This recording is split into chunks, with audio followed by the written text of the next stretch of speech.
Welcome to The Explainer. Today, we're jumping straight into a totally fascinating and honestly super practical framework from Dr. James S. Spiegel's ethics lectures. We're talking about virtue ethics. It's this ancient approach to morality that just completely shifts our focus. Instead of obsessing over, following rigid rules, it actually asks us how we can build an excellent character. So let's just dive right into the whole shebang. To really wrap our heads around this, we kind of need to look at how it contrasts with the modern moral theories you might already know, theories like utilitarianism or Kantian ethics. They're constantly hunting for that one ultimate rule to guide our actions, like maximizing happiness or following universal laws. But virtue ethics, it totally flips the script. It doesn't ask, hey, what should I do? Instead, it asks, what kind of person should I strive to be? Section 1. People over principles. To figure out why ancient thinkers believed we should focus on people over principles, well, we've got to look at Aristotle. Sure, guys like Socrates and Plato laid the groundwork, but Aristotle was the one who truly systematized this entire approach. In his landmark book, Nicomachean Ethics, he basically set the agenda for Western ethical thought by taking a step back and asking one absolutely massive fundamental question about humanity.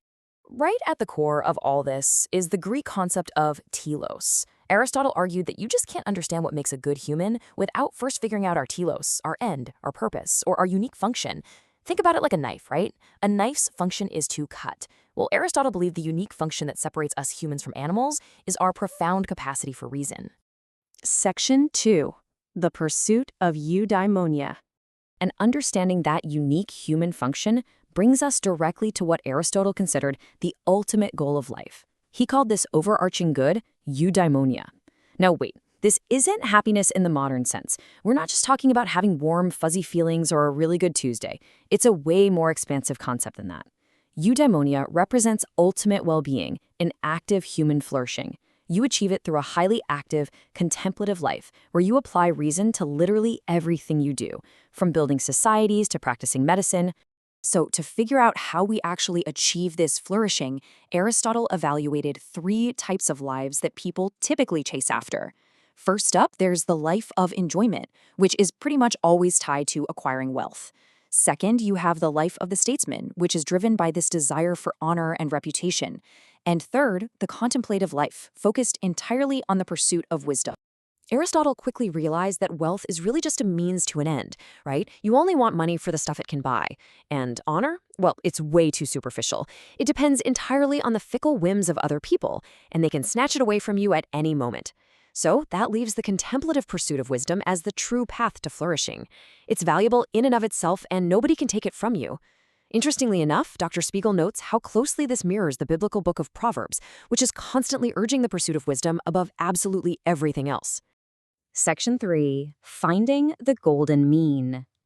So what does this flourishing life actually look like in practice? Well, Aristotle observed that moral virtues are almost always a golden mean. They represent this perfect midpoint between 2 vicious extremes, a deficiency and an excess. Think of a dangerous situation. The deficiency is cowardice, just turning around and running away. The excess is foolhardiness, charging right in without a plan. True courage sits right in the middle, perfectly balancing those 2 out. And this applies perfectly to money too. While most of us probably struggle with the deficiency of being a bit stingy, you definitely don't want to overcorrect into the excess of being a prodigious giver either. Dr. Spiegel shares this fantastic anecdote about the philosopher Jean-Paul Sartre. The guy apparently had absolutely no concept of money and would leave these absurdly huge wads of cash as café tips, completely ruining his personal finances. So generosity is that healthy, balanced mean right between those 2 wild extremes. Section 4. Training for character. Now, knowing what this golden mean is, logically, is one thing. But how do we actually develop it? Aristotle makes a really crucial distinction here. Intellectual virtues, like, say, mastering a subject in school, those can be gained through studying, reading, and listening to lectures. But moral virtues? They're completely different. You cannot become a courageous or generous person just by sitting down and reading biographies of great people. Moral virtues can literally only be developed through active, hands-on training. Think of it kind of like training for a sport or learning an instrument. You don't become LeBron James just by reading a book about basketball. You've got to run drills. You don't master the piano without playing your scales over and over again. And the exact same thing goes for your character. You have to intentionally practice acting generously or bravely. Over time, these actions develop into good habits, and eventually, through habituation, they harden into a permanent character trait. You literally practice your way into becoming a better person. In his lectures, Dr. Spiegel points out how this concept directly parallels Christian teachings too. The Apostle Paul talks in 1 Corinthians about athletes training with intense discipline for a temporary crown, and he urges believers to train even harder for eternal godliness. Within this context, spiritual disciplines, things like prayer, fasting, and solitude, they aren't just religious rituals. They are active, disciplined training exercises specifically designed to habituate moral character and godliness. But here's the thing. This training doesn't happen in a vacuum. As the modern philosopher Alistair MacIntyre emphasizes in his work After Virtue, we desperately need other people.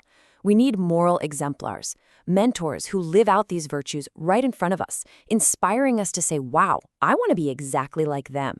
And we also need a local community narrative to give our virtues some context, helping us understand the unique part we're playing in the larger story of our society. Section 5. The limits of virtue. Virtue ethics sounds amazing for daily living, but how does it actually hold up under extreme stress? Imagine this scenario presented in a lecture. You're in a canoe heading down a river with your mother and an oncologist who has secretly just discovered the ultimate cure for cancer. Suddenly, you realize you're heading straight for a 50-foot waterfall. Neither of your passengers can swim. You're a strong swimmer, but you only have time to save one of them. So what do? Do you save your mom or the oncologist who can save millions of lives? This perfectly highlights a huge split in moral philosophy. A strict utilitarian would demand absolute cold impartiality. You have to save the oncologist for the greater good of humanity. Sorry, Mom. But Aristotle, he's a realist who embraces warmth and moral partiality. Virtue ethics argues that it is perfectly virtuous and altogether appropriate to save your mom simply because of your unique, deeply rooted relationship with her. It actually honors our natural human inclinations. However, Dr. Spiegel notes that the theory certainly isn't flawless. It actually has some pretty glaring blind spots. First off, because it focuses entirely on character, it completely misses the mark on providing a firm grounding for strict moral duties or right action in specific rule-bound situations. And second, it struggles massively when two different virtues directly collide with one another. Take this really funny modern commercial example featuring Abraham Lincoln and his wife Mary Todd. They're getting ready, and she turns to him and asks that classic, totally dangerous question, does this dress make me look fat? Now, he is literally Honest Abe. Honesty is his defining character trait. But, he also loves his wife and wants to be kind.